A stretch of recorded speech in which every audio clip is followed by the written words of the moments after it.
Assalamualaikum warahmatullahi wabarakatuh. Perkenalkan, nama saya Dita Citra Oktaviana dengan NIM 230121604801 dari Papering D. Di sini saya akan membahas buku berjudul Facilitation in Digital Learning Environments yang ditulis oleh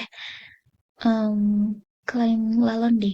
Saya memilih buku bacaan Facilitation in Digital Learning Environments ini karena pada era digital ini, pendidikan digital semakin mendapatkan perhatian lebih, sehingga saya berharap dengan membaca buku ini, saya dapat menambah wawasan saya tentang cara memfasilitasi pembelajaran di era digital ini, sehingga saya dapat menciptakan pengalaman belajar siswa dengan lebih baik.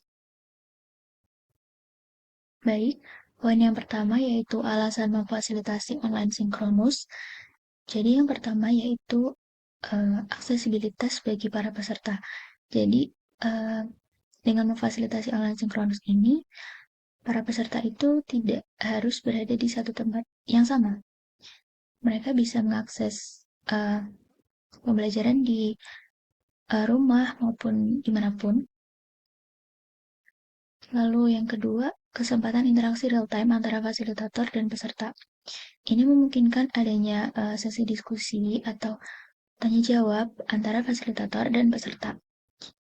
Lalu yang ketiga, mendorong peserta didik aktif dalam pembelajaran. Ya, mungkin peserta didik nanti akan terlibat secara aktif dalam pembelajaran dengan bertanya. Lalu yang keempat, yaitu memungkinkan ruang kelas virtual yang beragam. Karena ini secara online, ini juga memungkinkan adanya peserta dari seluruh dunia. Seperti itu. Lalu yang kedua, keterbatasan online sinkronus. Yang pertama, kesulitan dalam memilih waktu yang dapat dihadiri semua peserta. Ini seperti mungkin adanya perbedaan zona waktu atau ada jadwal kerja seperti itu. Lalu yang kedua, peningkatan kebutuhan teknologi. Karena tidak semua sekolah memiliki fasilitas yang lengkap atau sama. Lalu yang ketiga, mempertahankan lingkungan yang dapat diakses oleh semua peserta. Tahap pertama yaitu dalam perencanaan, yaitu tujuan. Jadi kita harus mengetahui tujuan kita untuk membuat sesi pembelajaran online sinkronus itu apa. Lalu peserta yang akan menghadiri sesi tersebut itu siapa, dan hasil seperti apa yang kita harapkan setelah sesi tersebut berakhir.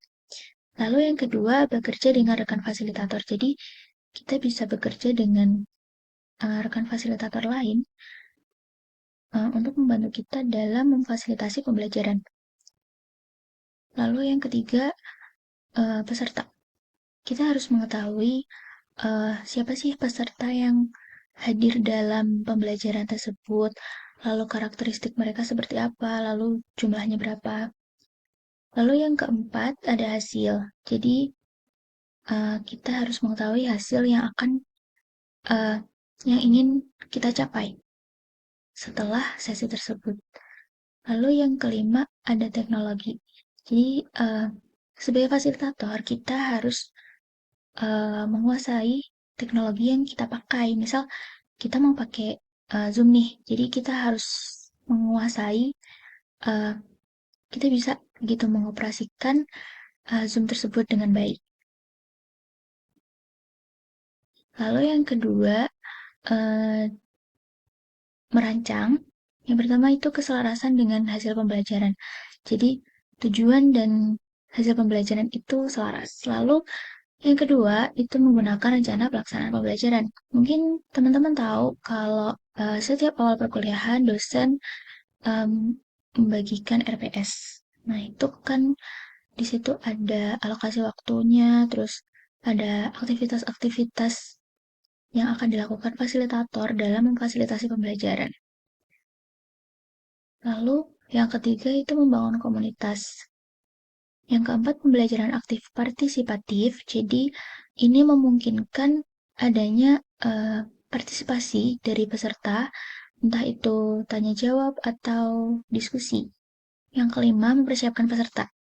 Jadi mungkin sebelum masuk ke sesi online sinkronus tersebut, kita sebagai fasilitator meminta peserta untuk mengakses video YouTube terlebih dahulu yang berisi materi atau PDF. Jadi setelah peserta mengakses tersebut, kita diskusikan di sesi pembelajaran online sinkronus.